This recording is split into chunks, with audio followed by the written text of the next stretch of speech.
Excuse the Mexicans in the background. All that banging is from the Mexicans. I can't control what the Mexicans do with their free time. I really don't know. But today, I'm back with another video. Make sure y'all niggas like, comment, subscribe. I was trying to figure out what type of videos these niggas want, man. And y'all like violence. I looked at the views, the numbers. Y'all like to hear about people getting stepped on. So, I'm the man of the people. We watch the true origin stories of a killer. They turned into a killer. Well, I don't know how Dirk said that. I hope you don't believe that real quick. He let this cool I can't groom them. I turned into a killer. I think something like that. Shout out to Lil Durk. You should sign me, Lil Durk. Hit me on OTL. You feel me? I can't even rap. You know I got language barrier. I should have reacted to that, but I watched it already. You feel me? I already listened to the district. I'll keep it real. I don't do no fake reactions over here. If I watch I can't rewatch it for y'all, boys. Because it won't be a general reaction, but that's enough being said, bro. Let's jump into this video. Hopefully my shit recording this time. I had 4 videos the other day. I didn't record, but yeah, that's different.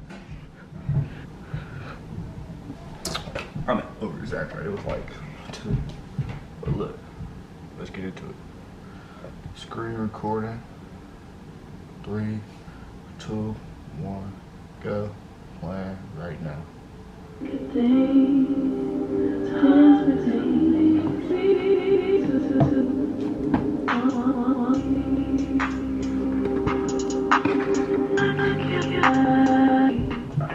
Dog leash, man. Pardon me. I gotta go get this business. Oh, they got the man on a dog leash, y'all. The man on a dog leash. Look at this video is they tortured this man to turn him into a killer. So basically, when I'm getting that, it was probably defending himself. The nigga said they got him on a dog leash. Don't go outside like that. Pardon me. I gotta go get this business. Oh, they got the man on a dog leash, y'all. The man on a dog leash.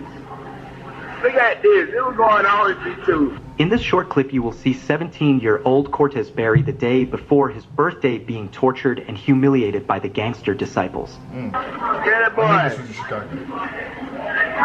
Man on a dog.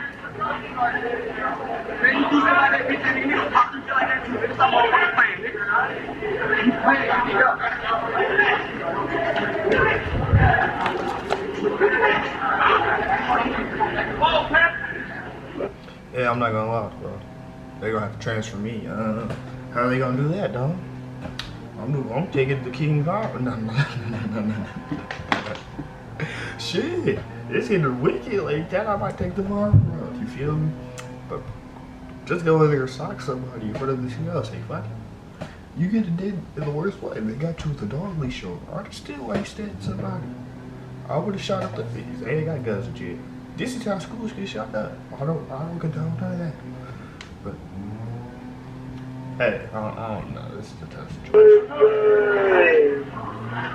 The man on a dog leash, y'all. The man on a dog leash. This nigga playing?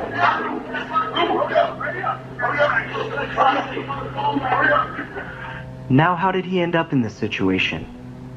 Cortez Berry was 14 years old when he was arrested in connection with an 2011 armed robbery in Augusta, Georgia, in which 2 victims said 4 males approached them with firearms and demanded money. The suspects struck one person in the back of the head, stole the keys to a Ford F-150, and fled in the stolen pickup. Berry was charged with aggravated assault, theft of a motor vehicle, and robbery, but was sentenced to probation in juvenile court. But Berry's probation was revoked in November 2013 at age 16. For violating probation when he was arrested on burglary charges, and he was sent to prison for 8 years, 7 months, and 26 days. He was first sent to Augusta Youth.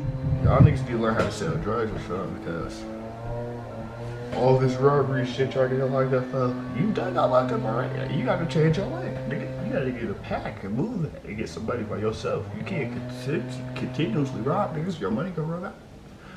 You got to find a way to hustle. I'm just going. Development campus and was transferred to the medium security correctional facility when he turned 17. Department of Corrections statistics indicate in comparison to other Georgia prisons, Burress does not raise flags. The facility, which held 86 juveniles and reported no... This is Augusta, Georgia. They got GDs in Augusta, Georgia. I know they got Bloods and shit. That's ATL. They don't need... No, that's not. It's the middle of nowhere. Augusta, Georgia. That's the middle of nowhere. But Georgia knows Bloods. Big B's. Serious injuries or incidents the last fiscal year and confiscated just 31 cell phones. NBC News reported that more than 13,500 phones were confiscated in Georgia's prison system in 2014, which amounts to about a cell phone for every 5 prisoners. Cell phones are often used to commit and plan crimes outside of prison, but also to incite violence and to extort family members who are incarcerated. Prison officials haven't... Shit, I'm in jail. I'm gonna keep it real. You know, I'm on that website. Y'all probably wondering, it's a yellow website. That's all I'm gonna say. They gave me a phone in there. I ain't got no bitches. I'm not for to turn into a warrior. So, hey, I'm for to... Installed equipment to scan visitors for cell phones and other electronics. But most of the time, the guards are the ones smuggling the contraband. Real life, if you got hella money on your books, but think like, you got hella money on your books, you noodles and shit. Nigga, you got your phone. You probably doing what you was doing on the outside. Spotting nigga anyway. You was chilling at your mama crib on your phone, eating something out the refrigerator. You feel me? So it ain't no different. You ran all the niggas you hanging out with on the outs. They locked up with you. You feel me? Big homies and shit you ain't seen in years. And you got your cell phone. But nah, it's not like that. It's jail. Niggas is in the stack. Into the prisons in exchange. Shit, it might be safer for a nigga like you. You was getting shot at 2 weeks ago. Now you here running fag and down with the hands. You just getting beat up now so they get it clapped in. For cash or sex. The day before Cortez Berry turned 18, a group of gangster disciples are the ones smuggling the contraband into the prisons in exchange for cash or sex. The day before Cortez Berry turned 18, a group of gangster disciples approached Cortez. They told him, bro, you might as well go ahead and join the GDs because you're about to turn 18. At 18, he would be moved from the juvenile side of the prison to the adult areas of the prison. Berry refused to join. Then 7 to 8 boys jumped on him, savagely beat him, and choked him until he was unconscious. Before posting the viral photo of Cortez showed being held captive. The gang members called Berry's girlfriend from an untraceable phone number demanding $150. He stood 10 toes down though. Them niggas said he got a joint with you. He said, I don't even person nothing. They're trying weird niggas back on the road. Nothing against the G's. I don't know none of y'all niggas. Just these niggas in the jail. You feel me? It's like, I don't want to fuck with y'all niggas.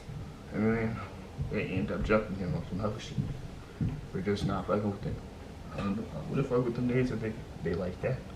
$50 for the safety of Cortez. They hung up, and minutes later, the men called back and demanded $300, but hung up before his girlfriend's mother could get the phone from her daughter to ask questions.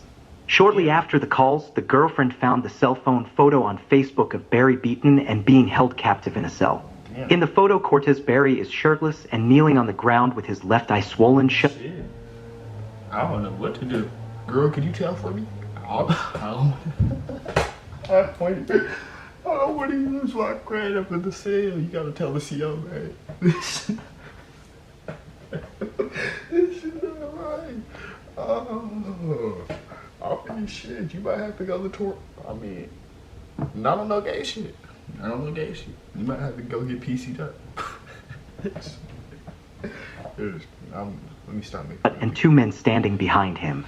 A rope is tied around his neck like a leash, and one of the men has the end of the rope looped tightly around his hand. Posted the pictures on Facebook with the caption, "When you disrespect the nation, it brings nothing but pain and suffering." As soon as Cortez's mother seen the photo online, she quickly called down to the facility, but no one answered. His aunt lived closer to the prison, so she drove to the prison. She notified the prison staff, and they were clueless to what was going on. At the time, they were not aware of the violent attack. He was attacked and beaten at 3 p.m., and the prison guards... Yeah, them niggas don't care though, like for real. They just there, because they didn't check. Just like when you go to work, nigga. You come to work, to collect a check and go. I don't care what the premise of the job is. You can have me stacking like newspapers and shit, throwing boxes. I'm gonna do it, but not to the best of your ability. You just there to collect a check and make your day go on. But you in law enforcement. I don't know how that works. Did not check up on him until 9 p.m.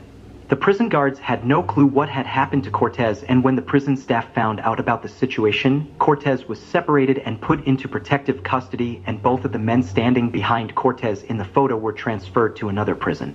The family of Barry sent the photo to the local Augusta radio station, and when the radio station posted the photo on their Facebook page, the post instantly blew up, and it brought a lot of heat to the prison, and they were forced to release a statement regarding. But you know what happened? That whole dude, like, if he was one of them dudes on the out, his whole reputation is different now. You done got choked out. You on Instagram. It's the fact. You lose him. It's what it is. You got jumped by 7 niggas, bro. It's cool. But you on Instagram, you get choked out. It's crazy. Regarding the incident. After the incident, the 2 prison guards that were on duty during the attack resigned, and Barry was transferred to Smith State Prison located in Glenville, Georgia. Smith State is a level 5 high-max prison, which is one of the worst and deadliest facilities that house the most vicious and savage criminals. Smith State has seen more homicides in the past 5 years than any other in the system. Cortez's mother believes the prison staff sent her son to a more dangerous prison in retaliation to her talking to the media and bringing heat to the prison. The firing and arrest of the prison's warden is just the latest development in an ongoing investigation that has covered prison contraband, corruption, and even murder. The Georgia Bureau of Investigation announced they'd arrested Brian Adams on charges of racketeering, bribery, false statements. The bit? What the fuck? They got the warrant going to jail for racket. Oh my God! How the warrant? That's what I'm saying. At the other, he gang banging, nigga. He with the hoods. Dude, you feel me? Violation of oath of office. The arrest comes during an investigation of contraband coming into the prison. The prison is also at the center of a 2021 murder investigation. Investigators say suspects, including a Smith State inmate, plan to murder a prison corrections officer to hide the contraband. Instead, they killed one of the officer's neighbors, Bobby Kicklighter. A Georgia correction officer is dead after an inmate attacked him with a homemade shank. Now, the Georgia Department of Corrections announced today that a correction officer, Robert... Instead, they killed one of the officer's neighbors, Bobby Kicklighter. A Georgia correction officer is dead after an inmate attacked him with a homemade shank. Now, the Georgia... I could never be a Rick Ross, personally. I'm not wrong with you getting your money, you feel me? I appreciate everybody. But that's a dangerous job. You're dealing with the top of the top. For a $19 an hour check, I couldn't do it. I'm sorry. I don't want to get stabbed. And I don't want to feel right, beat it down on a nigga, throwing him in the shit. You feel me? I don't want to do that. That's just not, I mean, Department of Corrections announced today that a correction officer, Robert Clark, was killed at Smith State Prison. Smith State Prison is just, unfortunately, one of the worst ones that we're seeing right now. Since the start of the year, the Georgia Department of Corrections says there have been at least 5 homicides at this prison alone. Cortez was finally released from prison May 15, 2020, at the age of 23. But unfortunately, 6 months after his release, Cortez and 2 other men, 18-year-old Kazari Middleton and 18-year-old Marquise Harris, were creeping one afternoon when they rode past Johnson's Beauty and Barber Salon on Eve Street. Marquise Harris was the driver. He stayed in the car, while Cortez and Kazari walked into the barber shop, both armed with a .45 and a .38 caliber. You know what happened? They went in there. They just went into the barber shop to line somebody up. They had the clippers on them, you feel me? And they wanted to line a nigga up. After the dog walked away. Oh, why the nigga up? You had me in a choke up. I understand. There's certain times where you can't condone nothing like this. You feel me? It's pointless, it's senseless. But how I seen how they had my boy, it's justified. Afternoon, when they rode past Johnson's Beauty and Barber Salon on Eve Street, Marquise Harris was the driver. He stayed in the car, while Cortez and Kazari walked into the barber shop, both armed with a .45 and a .38 caliber handgun. At the time, barber Miguel Freeman and his client Wyman Scott were in the shop when Cortez and Kazari attempted to rob both men and ended up shooting both men one time, and the victims instantly died from being shot. The suspects fled. A local witness that called 911 reported that they heard 5 gunshots and watched a silver car that pulled off and was able to provide the license plate number.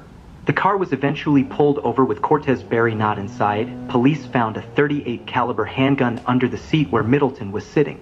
The weapon, which had been reported stolen a week before the killings, both Kazari and Marquez were arrested and charged with 2 counts of murder, 2 counts of criminal attempt armed robbery, and 2 counts of possession of a firearm during the commission of a crime. Middleton had a prior arrest history as a juvenile for burglary. His defense attorney asked the judge to consider bond because he held a steady job since he was 15 years old. Middleton was also signed up for the Army and was expected to begin basic training soon, but both suspects were denied bond and remain in jail. That was his first mission right there. He went on some work. He took the Army training and went to the slot. He knocked off the top dogs. Those look like some other G niggas. And there was niggas in the video with the shirt off.